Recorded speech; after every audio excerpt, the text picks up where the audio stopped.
Voltamos a apresentar Revista Justiça. Estamos de volta com Revista Justiça, 8h36. Revista Justiça. Debate. Hoje vamos falar sobre as apostas online ou as bets, os impactos dela. Hoje, inclusive, a partir das 10 horas da manhã, vamos ter aqui no STF uma audiência pública para repercutir esses impactos.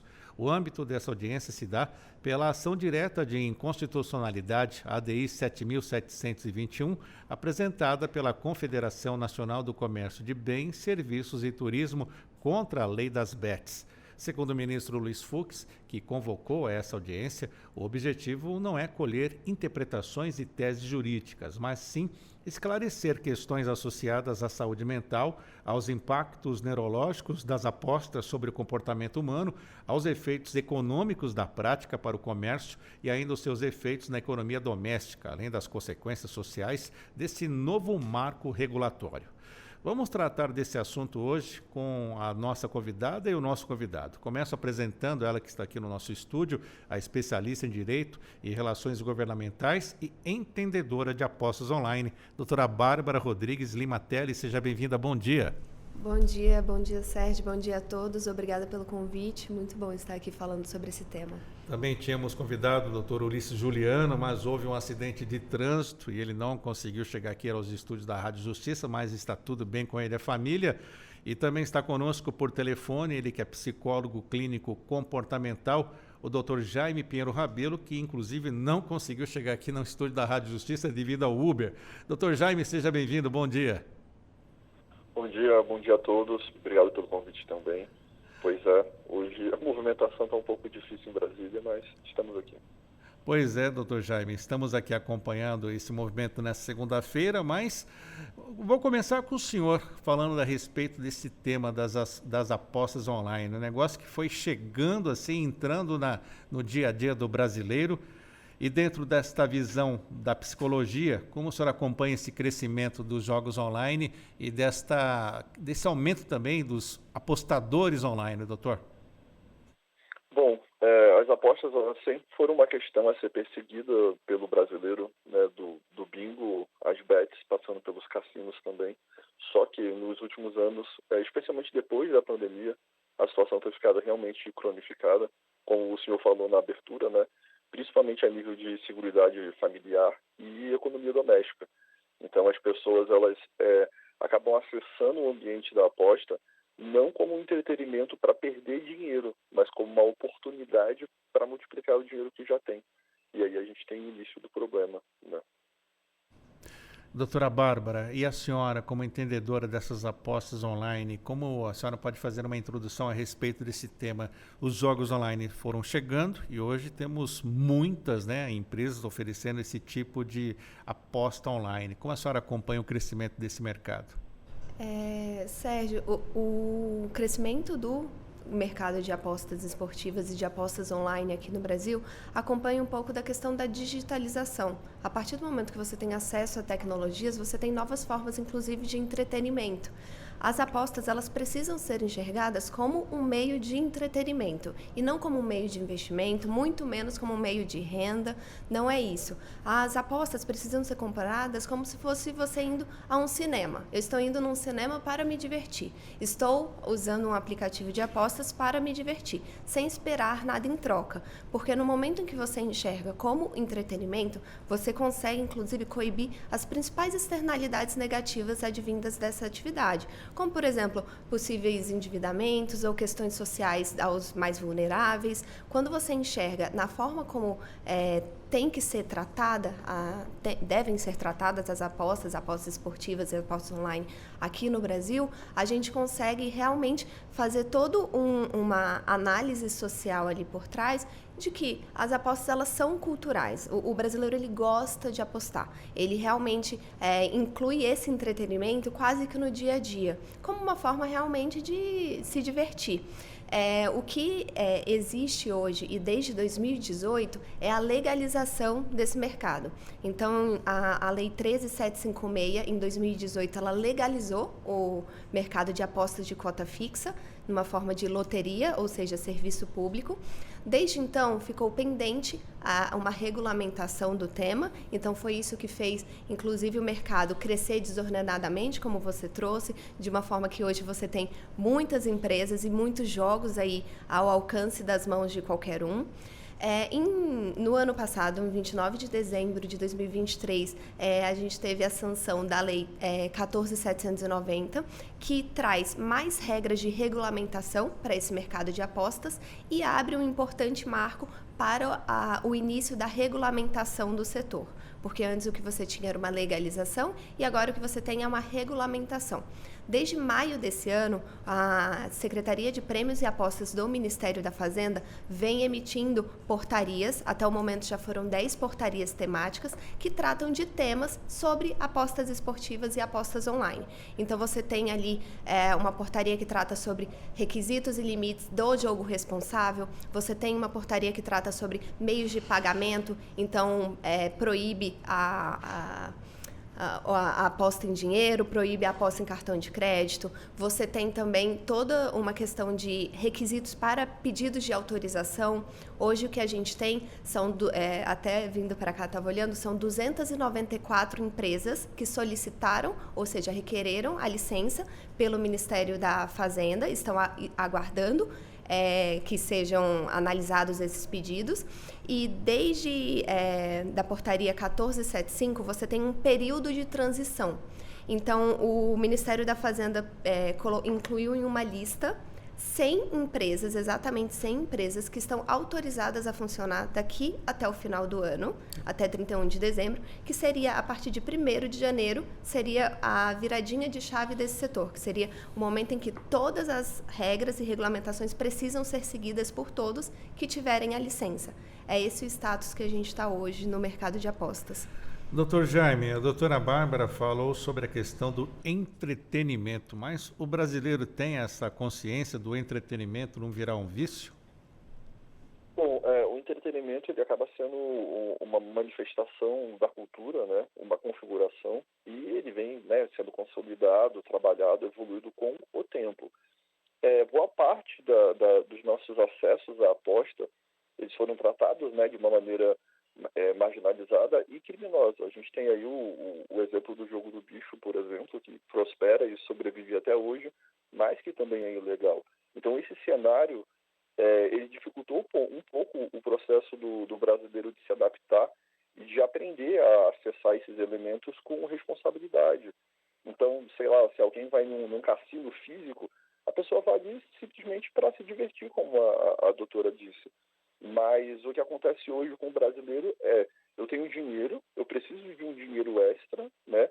E os aplicativos eles acabam, de uma maneira equivocada, servindo como uma possibilidade de... E aí o indivíduo ele já está numa condição um pouco ansiosa, de expectativa, ele se frustra e a partir daí ele tem 2 problemas, né? De ter o dinheiro que ele não tem e recuperar o dinheiro que ele perdeu. E aí ele perde novamente e joga novamente. As apostas hoje, isso independente de regulação, como o comportamento funciona. Elas trabalham muito em um contexto que a gente chama de estímulo intermitente. O que significa isso? O indivíduo ele não sabe se ele vai ganhar, ele não sabe quando ele vai ganhar, mas ele sabe que pode ganhar. Isso faz com que ele fique muito mais atrelado, né? E aí vai envolver mecanismos de recompensa e uma série de nuances bioquímicas e comportamentais no cérebro e no corpo. Isso faz com que ele fique muito mais atrelado, né? Fixado a toda essa atmosfera e o mecanismo que envolve. E aí o problema acaba sendo cronificado e a gente tem o cenário atual. Então, esses mecanismos de controle, né? E principalmente de mitigação de danos, eles são cruciais, mas eu acho que o suficiente vai ser, eu acho que quando a gente se habituar um pouco a esse cenário e a mudança de perspectiva e de comportamento da sociedade como um todo. Eu já encontrei relatos em clínica, por exemplo, de pais que receberam publicidade direcionada, né, a celulares que têm o controle familiar de informação e ainda assim menores de idade recebendo conteúdo de aposta. E um outro fator é o direcionamento. Então a gente tem figuras emblemáticas da mídia, né, que geram uma sensação de respaldo, de confiança, e que acabam levando o indivíduo a apostar de uma maneira muito mais desordenada também.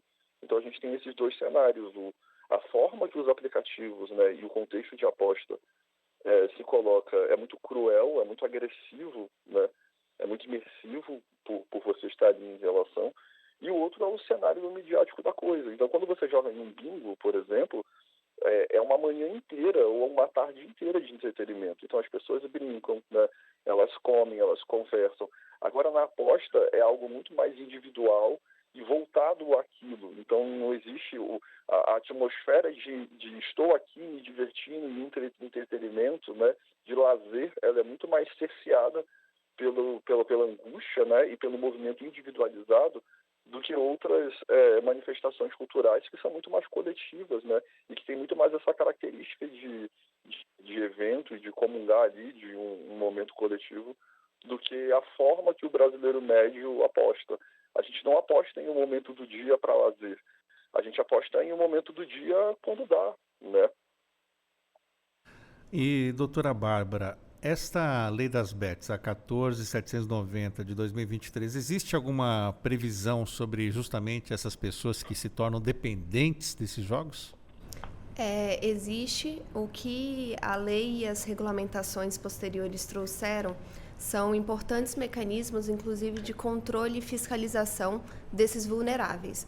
O que você já traz na lei, lendo a lei, é a questão de uma lista de impedidos a apostar que eles trazem. Então, um dos requisitos que o legislador trouxe são, por exemplo, atletas que tenham envolvimento direto no evento esportivo e parentes. Então, esses estão impedidos de apostar. Menores de idade estão impedidos de apostar. Pessoas com maior vulnerabilidade ali, por exemplo, idosos, precisa ter uma restrição para impedir que eles tenham pleno acesso a essas apostas. Como que as casas de apostas e os operadores vão fazer isso? A partir da regulamentação do Ministério da Fazenda, trouxeram alguns requisitos que precisam ser levados em consideração, como, por exemplo, reconhecimento facial. No momento em que eu entro num aplicativo ou num site de aposta, eu preciso fazer o reconhecimento facial para que eu veja que sou eu mesmo e não o meu filho jogando no meu celular. Esse é um dos requisitos e esse reconhecimento facial precisa ser feito em momentos chave ali da experiência do jogador. Então, quando ele vai fazer o cadastro, quando ele vai fazer uma nova aposta, depois de 7 dias, inativo. Então, tem essas regras que trazem esse controle um pouco maior de quem pode e quem não pode apostar. Outras questões também que são trazidas ali são limitações. Então, tanto o operador quanto o próprio apostador pode e deve estabelecer limites para suas apostas. Sejam limites de tempo, sejam limites de gastos, sejam limites outros de acesso também. Então, essas limitações precisam ser implementadas. Por exemplo, existe um dos mecanismos que é a verificação econômico-financeira. Então, a verificação de quanto o apostador ganha para ver se é compatível com aquilo que ele está jogando. Porque, de novo, como é um meio de entretenimento, não pode ser utilizado como meio de renda. Então, ele não poderia estar apostando mais do que ele ganha, por exemplo. E existem mecanismos para fazer essa verificação e existem mecanismos de limitação. Tanto que o operador pode impor, então você só pode jogar R$10, quanto o próprio apostador pode impor, eu só posso jogar R$10. Esse é um dos mecanismos. E um outro mecanismo que impede o acesso, ou pelo menos diminui o acesso, é a questão da publicidade. Como até mesmo o psicólogo trouxe aqui, hoje a questão da publicidade como você não teve a regulamentação em tempo e uma regulamentação forte que trouxesse mecanismos importantes ali para para publicidade, a publicidade acabou sendo um fator de diferenciar algumas casas de apostas que não atuam da melhor forma, que atuam com mensagens ali que vão atrair o usuário, mas não vão coibir, enfim, essas externalidades. Então, a publicidade ela precisa ser responsável, a ponto de falar, você não vai ganhar, não é aqui um ponto de ganho, jogue para se entreter. E já existem, tanto na Lei 14.790 que você trouxe, quanto nas portarias, e principalmente a portaria 1231, que trazem regras e muito claras de publicidade para o jogador. E para o senhor, doutor Jaime, o senhor acredita que esses mecanismos, estas formas de trazer o esclarecimento, que o jogador faça limite de aposta, isso funciona na prática? Eu vou ser muito sincero. Todos esses estímulos, com o tempo, a gente se adapta, né? O ser humano funciona desse jeito e eles se desensibilizam, né? É por isso que a gente precisa se manter aquecido com algumas ideias e alguns aprendizados, tanto pela adaptação, né, de novos conhecimentos, tanto para que aquelas informações se mantenham frescas. Então, eu tenho muita convicção dentro de mim de que todos esses elementos e estratégias eles vão servir para reduzir danos, mas o dano, principalmente na economia domiciliar, né, não só por adaptação ao uso. Então, as pessoas elas vão fazer o reconhecimento em momentos estratégicos, mas a gente sabe que os aplicativos não ficam com uma câmera ali, né, ligada o tempo inteiro. Pode ser até que funcione, mas, enfim, é uma outra questão. Para mitigar isso tudo, mas como resolução, eu acredito que não. Eu tenho uma filosofia de simples, de que entretenimento, né, humor, lazer, eles precisam de trazer ganhos em uma primeira esfera. Então, se a gente precisa de criar todas essas camadas de atenção para o dano não poder ser gerado, é importante a gente olhar para isso como, de fato, um entretenimento ou um lazer que vai promover a saúde ou não, com um pouco mais de cuidado, né? E com um cuidado muito carinhoso, muito responsável para o brasileiro médio. Então, eu tenho certeza absoluta que todos esses elementos que a doutora trouxe são imprescindíveis, mas eles não resolvem, eles mitigam. Então, eu penso que talvez uma mudança cultural ou elementos de controle, né, um pouco mais sérios, um pouco mais restritivos, mas impedir mesmo e esse problema ser sanado, eu tenho plena convicção de que não vai acontecer. Doutora Bárbara, alguma réplica ainda a respeito do comentário do doutor Jaime? O que é importante que o psicólogo traz, e muito importante, é que a gente está numa fase de adaptação, inclusive da regulamentação. Então, hoje o que a gente tem é uma regulamentação que a partir de 1º de janeiro vai ser completamente efetiva, então vai precisar ser seguida, e a partir disso você vai ter tanto esses mecanismos de controle que ele traz que vão poder ser verificados se vai entrar, realmente vai ser efetivo ou não, mas você vai ter também a produção de dados sobre o setor. Então, hoje, uma das grandes diferenças desse setor para os outros é que não existem dados concretos para construir, por exemplo, políticas públicas efetivas. Então, a partir do momento em que entra em vigor a regulamentação, é possível que se tenha, inclusive, essa coleta dos dados e direcionados. Um dos pontos que reguladores internacionais, e hoje a gente vai ter na audiência pública alguns reguladores internacionais de experiências que deram certo lá fora, trazem para o Brasil, é que a regulamentação do Brasil ela está bem rigorosa, restrita, e realmente ela está cobrando determinados mecanismos que regulações mais maduras já cobram. Então, realmente, eu concordo com o psicólogo quando ele traz que a gente vai precisar esperar para saber se vai ser efetivo, mas a gente tem, pelo menos, importantes mecanismos já previstos para que a gente possa, em um determinado tempo, já rever e verificar se realmente vai ter esse controle social, vai ter essa diminuição, e também se a gente vai conseguir efetivar um mercado responsável, como ele mesmo traz. Doutor Jaime, o que pode explicar essa situação de crianças, né? Outro dia estava vendo uma colega, inclusive jornalista, falando que o filho dela, de 14, 15 anos, estava pedindo dinheiro para R$30 para ela, quando ela foi ver, ele estava fazendo essas apostas online. A que se deve isso? É a cultura? É o que leva as pessoas para esse mercado das apostas e do ganho, do lucro fácil? O primeiro ponto é o que o entretenimento promove, então, especialmente em um adolescente, mas em um adulto também, ele vai gerar essa sensação de emoção, de adrenalina. A gente precisa trazer um diferencial entre bets e cassino online. Geralmente, bets você vai apostar em resultados não controlados, mas que também não tem um controle externo. Então, a gente vai apostar em futebol, por exemplo, em esporte. Já os cassinos, é igualzinho aqueles cassinos de Las Vegas, né, que você puxa a alavanca e que vai dar um resultado completamente aleatório, só que no caso, digital. Em ambos os contextos, existe uma gamificação. Então, os sites, eles são com muitos estímulos, né? Dependendo do jogo que você faz, no caso de cassino, é basicamente um jogo de celular que tem foguetinho ou tigrinho, né? Com vários barulhos, cores e personagens. Então, isso atrai o público, e especialmente o adolescente, não só por ainda estar em desenvolvimento, mas por não ter a dimensão das nuances que envolve isso tudo. Para ele é muito mais um momento de diversão, de joguinho, do que ganhar ou perder dinheiro, né? O dinheiro para um adolescente, né, R$ 30, que é um dinheiro que eu usaria para lanchar com os amigos, ele fica numa segunda esfera de importância, e principalmente pelo coletivo.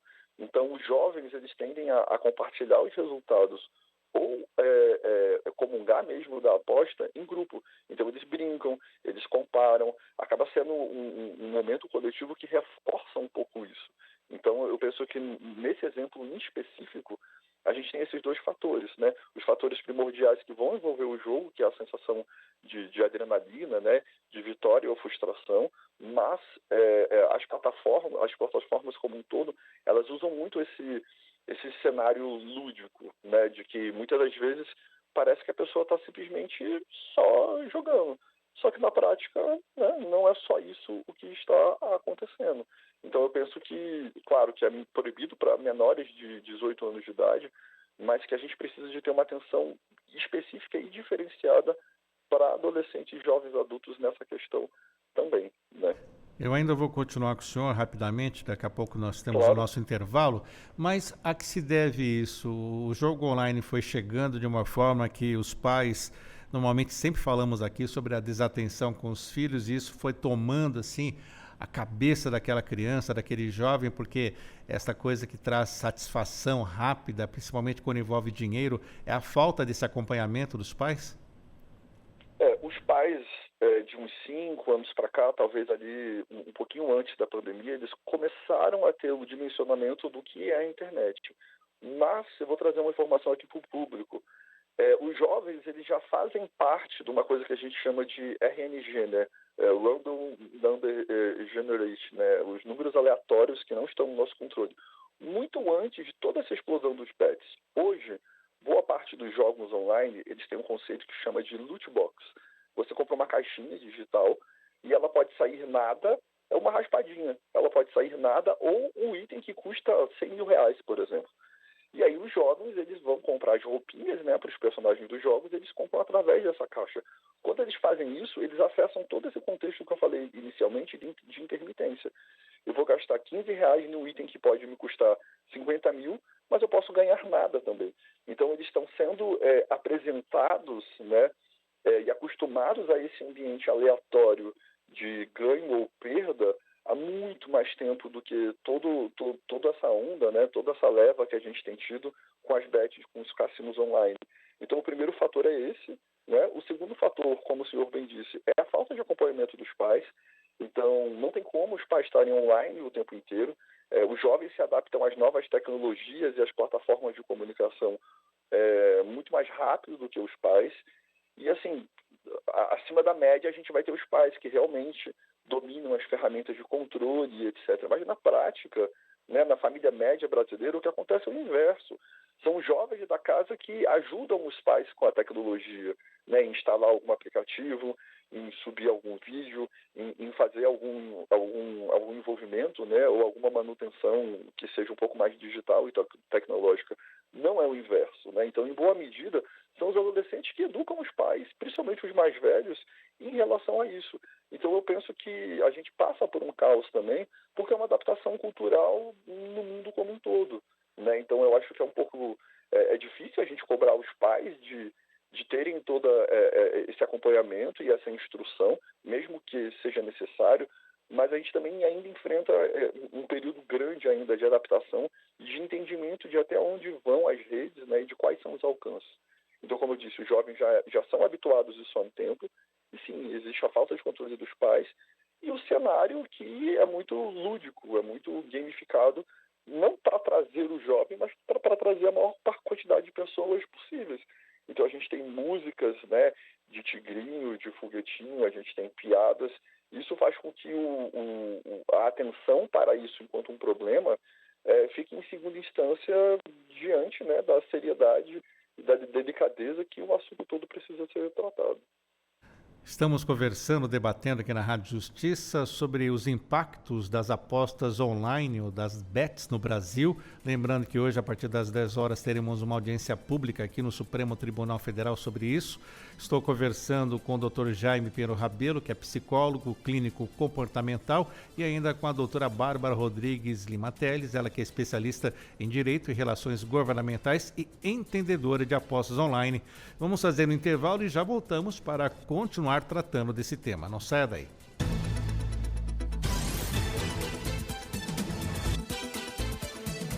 Estamos apresentando Revista Justiça.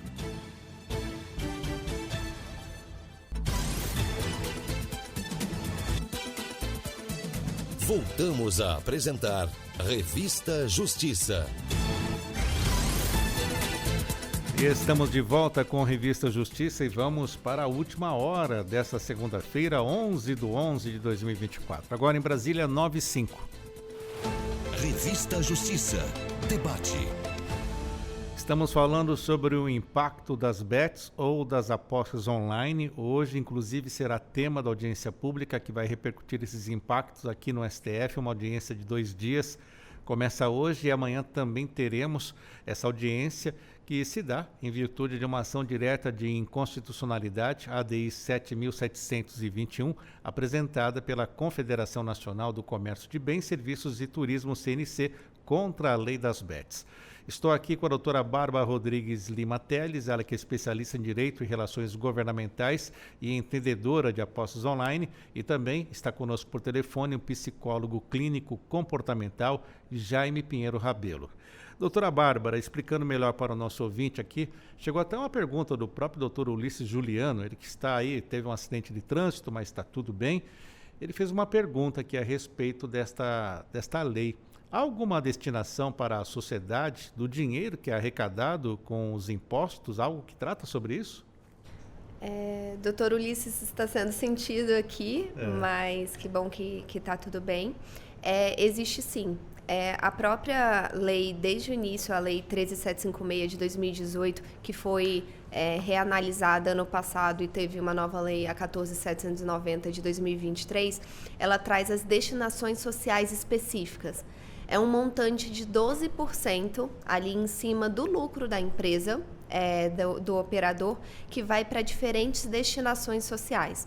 Então, uma parte vai para o esporte e não só para pagamento de direito de imagem ali dos atletas que são utilizados nas apostas esportivas, mas também entidades do esporte. Você tem uma destinação para o Fundo Nacional de Segurança Pública, então você tem essas questões com segurança pública, o fomento à segurança pública. Existem destinações para a saúde também, então um montante vai para algumas, até mesmo algumas entidades do espectro ali da saúde. Você tem também outras destinações que vão para outras entidades, mas sim foram destinadas e foi pensado dentro da lei um montante que pudesse ser também revertido para a sociedade. É importante trazer aqui que como desde 2018 as apostas esportivas e as apostas online, elas foram enxergadas como loterias, elas têm essas destinações específicas, assim como uma loteria tradicional também tem.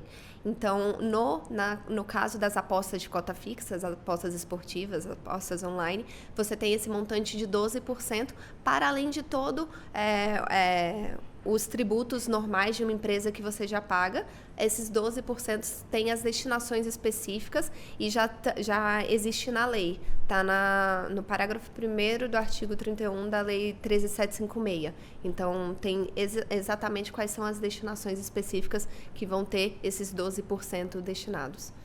Doutor Jaime, eu gostaria que você explicasse para o nosso ouvinte o que um jogo, né, o que ele provoca no ser humano, o que faz com que ele seja até viciante. Fala-se muito de endorfina, adrenalina. Explica melhor para nós os efeitos dos jogos e dessas apostas que fazem com que as pessoas fiquem tanto tempo ali jogando, no celular, no computador em casa. Bom, hoje na internet a gente fala muito sobre neurotransmissores, né? O que as pessoas precisam entender é claro que os neurotransmissores, eles causam muitas coisas, mas eles são, sobretudo, resultados, né? Eu estou com adrenalina porque estou pulando de bungee jump, né? Eu produzo depois da manifestação, né, da interação com o estímulo, e não antes. Eu estou com medo porque eu tenho um cachorro na minha frente. Então, a gente trazer esse caráter bioquímico, ele é relevante? Mas muito mais para a compreensão, e é claro que isso vai ajudar a gente a lidar com o fenômeno como um todo, do que para impedir necessariamente, porque o corpo humano funciona desse jeito. Então eu gostaria de me ater principalmente aos elementos, né, culturais e comportamentais. A gente já falou um pouco de cultura, e como eu disse antes, a gente está dentro de um sistema, um cenário de apostas, em que a gente incita no usuário o sentimento de expectativa intermitente. Então, ele não sabe se ele vai ganhar ou não, mas ele quer ganhar. Então, se ele perde, ele tem a expectativa do primeiro jogo, que foi uma falha, né? E agora a expectativa de recuperar o dinheiro perdido da primeira falha, da primeira perda. E aí ele perde novamente. E aí ele repete esse processo. A partir daí, a gente sai de um cenário, falando de neurotransmissores, de expectativa, de adrenalina, de entretenimento, e passa a entrar em um cenário de angústia, né, de depressão, de derrota. Então, primeiro a gente tem um movimento da expectativa boa, positiva. Depois disso, o indivíduo ele vive um pequeno luto, né, um momento um pouco mais cinza de derrota. E aí, a partir disso, ele tem a sensação de que ele precisa de se recuperar para pelo menos sair no 0-0, o que estatisticamente é improvável. E aí ele perde novamente. Então, a gente vai trabalhar com dois ápices. A gente vai trabalhar com um ápice eufórico, né, de muita movimentação, e no final disso tudo, uma queda muito mais depressiva, né, de frustração e de derrota e de sentimento de perda. Falando um pouquinho também sobre a fala anterior, é preciso também a gente trazer na ponta do lápis o quanto que é satisfatório ou prático a gente reintroduzir, né, na nossa economia o próprio dinheiro que foi tirado da estabilidade dessas próprias famílias. Então a gente tem um levantamento recente de que só dinheiro de programas sociais foram 3 bilhões envolvidos com aposta, ou seja, é um investimento de base para a seguridade social das pessoas e que elas não estão dando conta já de administrar. É claro que, como a doutora bem disse, todos esses elementos de controle vão mitigar muito esses danos, só que a motivação das pessoas para tal, ela já está em curso. Então, a orientação que eu traria para as pessoas é autocrítica.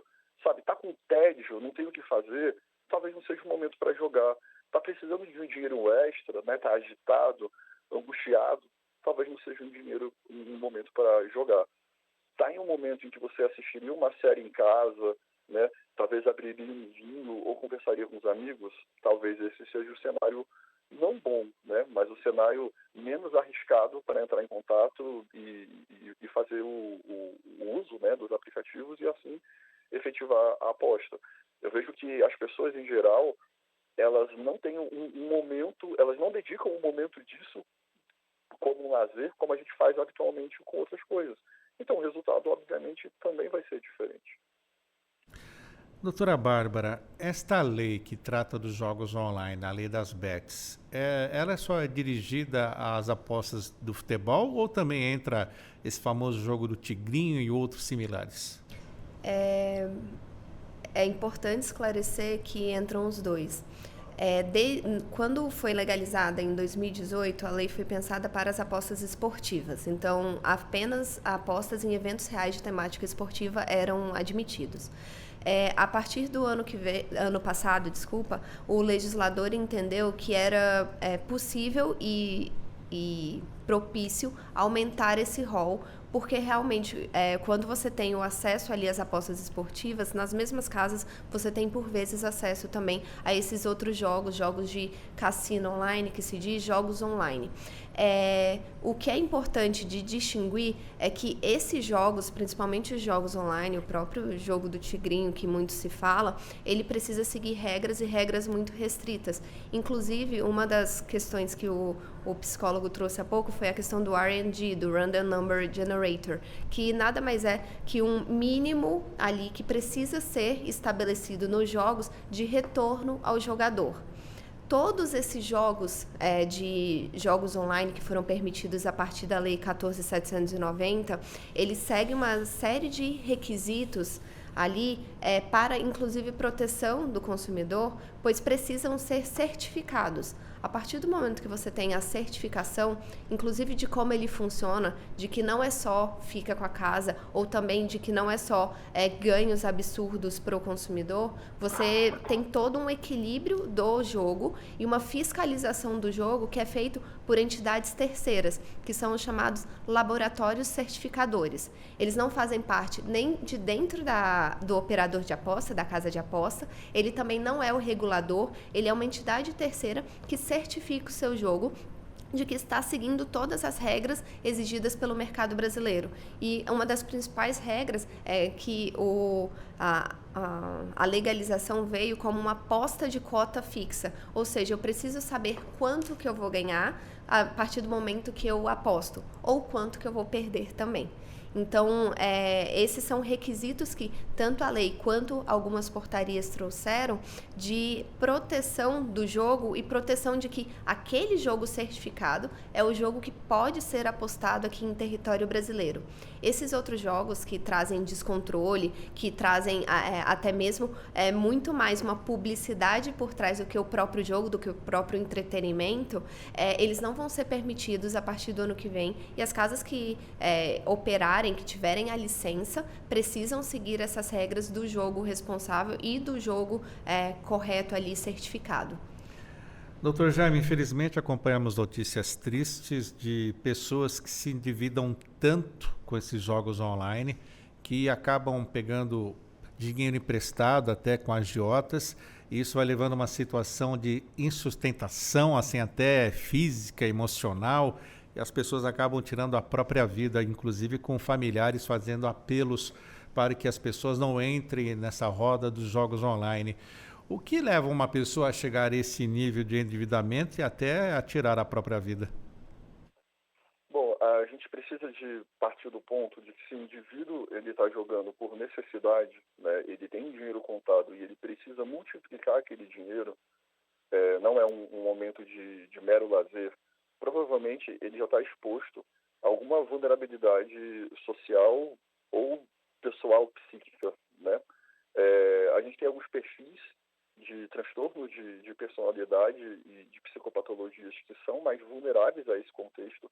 Então, pessoas com uma ansiedade cronificada, transtorno borderline ou bipolaridade, elas estão mais vulneráveis, são perfis que tendem a jogar mais e com menos controle, e inclui outras manifestações de comportamento que têm a relação direta com euforia e resultado imediato, como o uso de drogas, por exemplo, e até a sexualidade como um todo. Então, são pessoas com um fator de risco maior.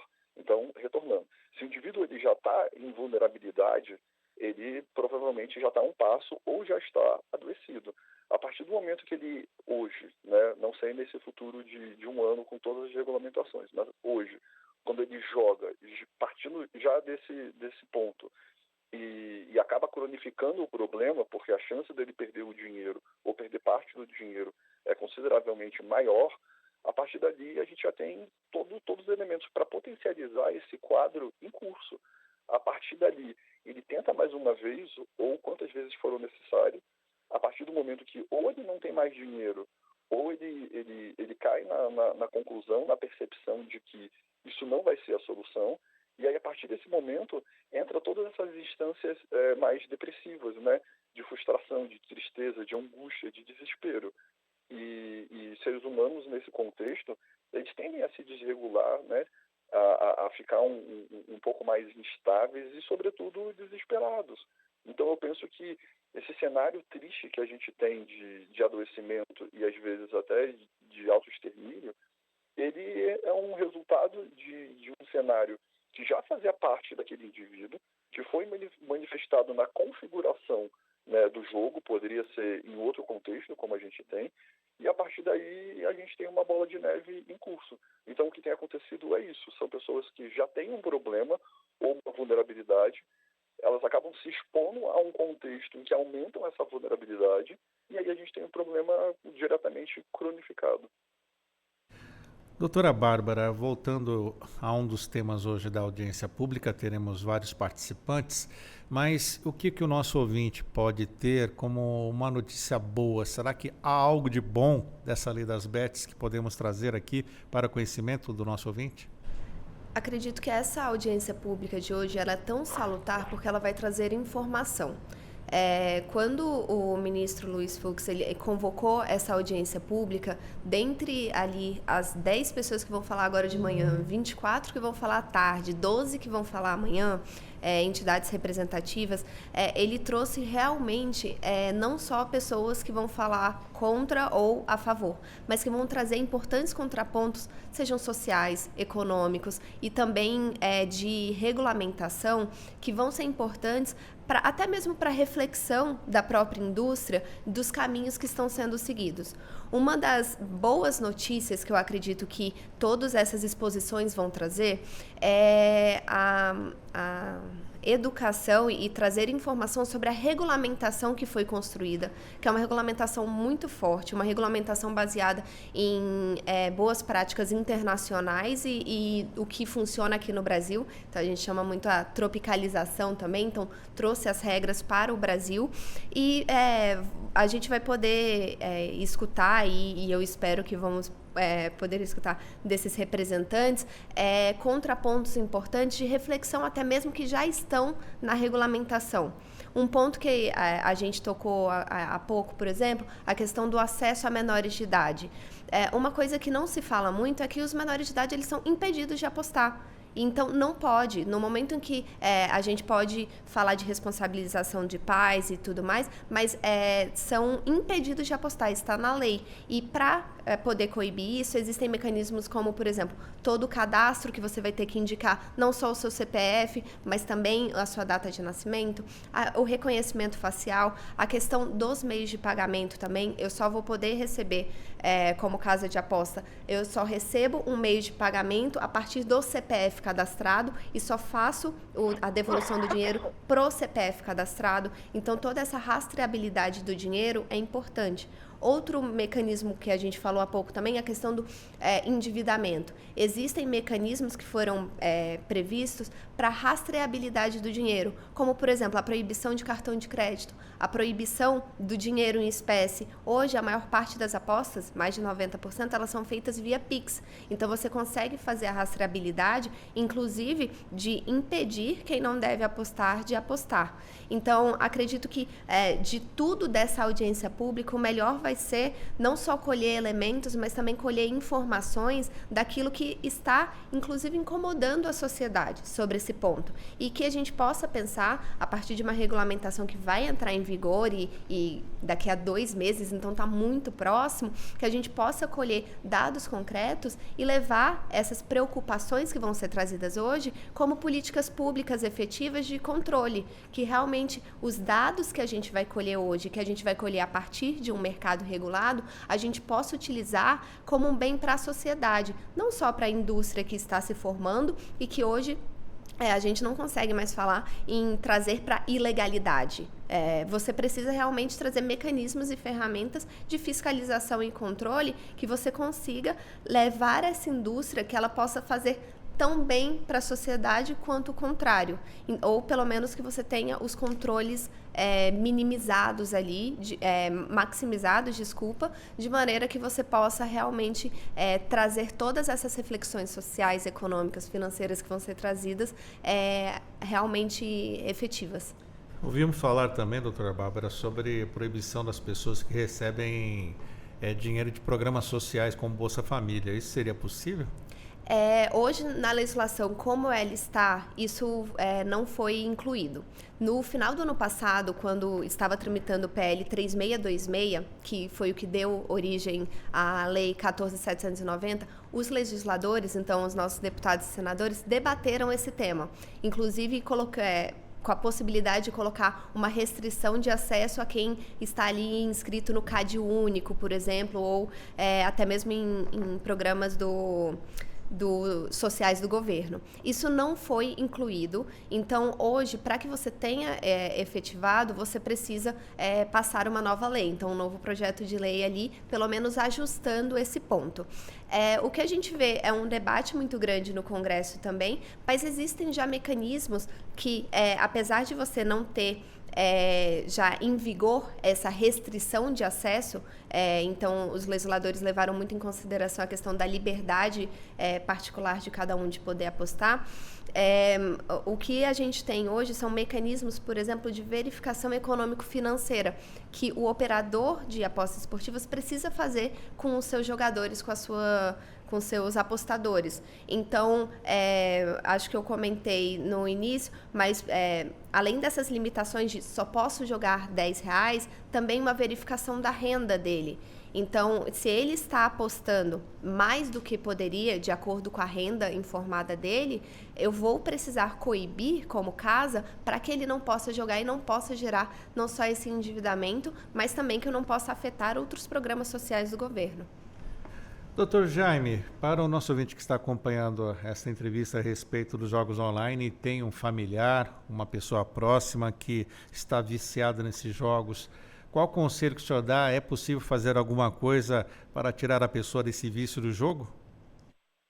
Bom, boa parte dos elementos que levam uma pessoa que está com problema com jogos a buscar ajuda é a percepção das pessoas próximas, né? Não é algo que a gente abre no social de uma maneira leve e livre, mas é algo que é facilmente percebido pelas pessoas ao redor. Então, eu penso que o passo inicial é não tratar isso como um tabu. A gente precisa trabalhar a compulsão, né? A gente usa muito hoje o termo vício. Vício e compulsão são primos, mas não são exatamente a mesma coisa. Mas a gente precisa tratar o tema relacionado à compulsão sem tabus. Então, percebeu que uma pessoa ao seu lado, seja um colega de trabalho ou um familiar próximo, está passando por algumas dificuldades, de vez em quando relata, mudou o comportamento, abre o diálogo, pergunta, oferece ajuda. A partir do momento que a pessoa aceita, aí sim a gente leva para os profissionais da saúde como um todo, né? Psiquiatria, psicologia, enfim. Mas eu penso que a ideia inicial é essa, é abrir o diálogo sem temor, sem tabu, acolher aquele indivíduo, porque por mais que ele possa ter se equivocado em algum elemento da administração pessoal, ele está angustiado, ele está provavelmente em um cenário um pouco mais depressivo, e se não receber essa ajuda, a chance dele recorrer a isso ou algum outro elemento é gigantesca, né? E eu penso que numa última instância, e aí cabe a todos nós como sociedade, né, a nível de responsabilidade, é uma mudança no comportamento como um todo, né, na percepção, na cultura. Então a gente está falando de um mecanismo que envolve dinheiro e, sobretudo, de empresas privadas. Então, para isso tudo se manter, essa empresa ela vai precisar de lucro. Então, por mais que a gente tenha, né, todo o cenário com potencial de algum ganho, né, de algum retorno, mesmo que não configure investimento, uma quantidade maior de pessoas vai ter que perder do que ganhar, porque senão é uma questão matemática, a conta não fecha. E aí trazer para esse indivíduo questionamentos de que o que você está buscando nesse jogo? É lazer, é diversão? Então está tudo bem. Você quer solucionar algum problema seu? Não vai ser aqui, né? Então ajudar as pessoas a entenderem qual que é a função desses aplicativos, né, desses jogos, na sociedade como um todo e, sobretudo, na vida delas, né? Você joga por quê? Você joga para dar risada ou você joga para pagar contas? Então, eu penso que é isso, é abrir o diálogo, é não tratar como um tabu e estar atento às pessoas em volta. Eu penso que jogar sem um contexto que seja propício a isso, como eu disse anteriormente, em um momento de tédio, no finalzinho do momento de almoço e etc., já é um fator de atenção. Ou seja, essa pessoa ela não está tirando um momento que ela usaria para o lazer, para isso.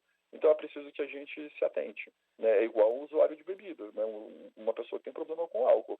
Se ela está bebendo em horários que não seriam propícios a isso, já é um fator de atenção.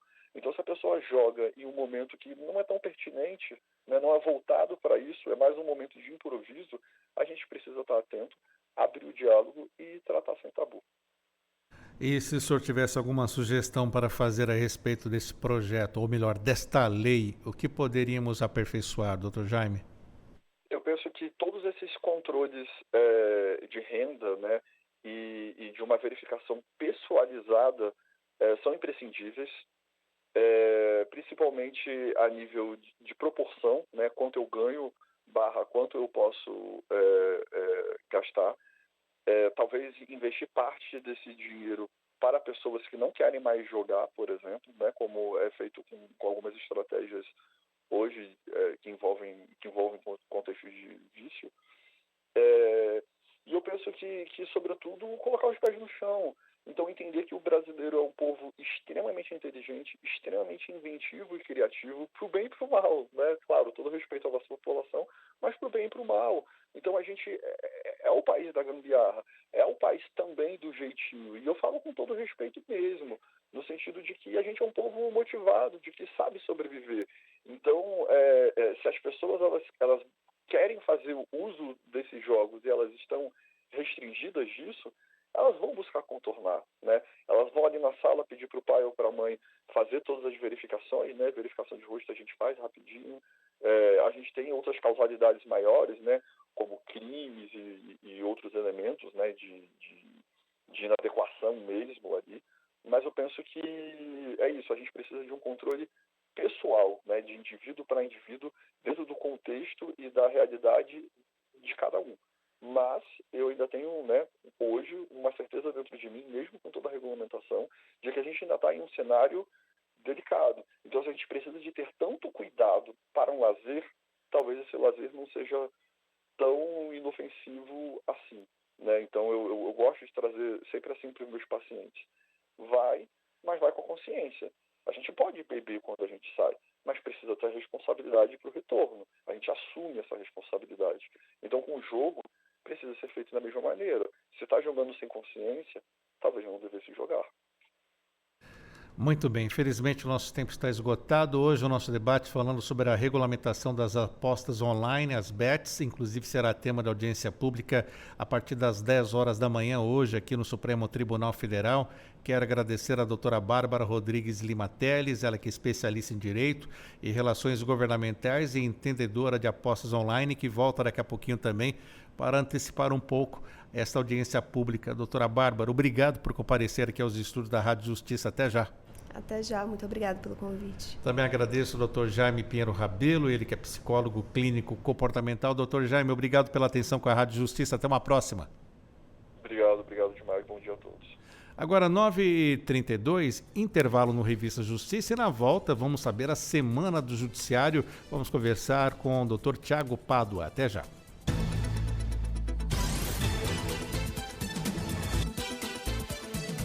Estamos apresentando Revista Justiça.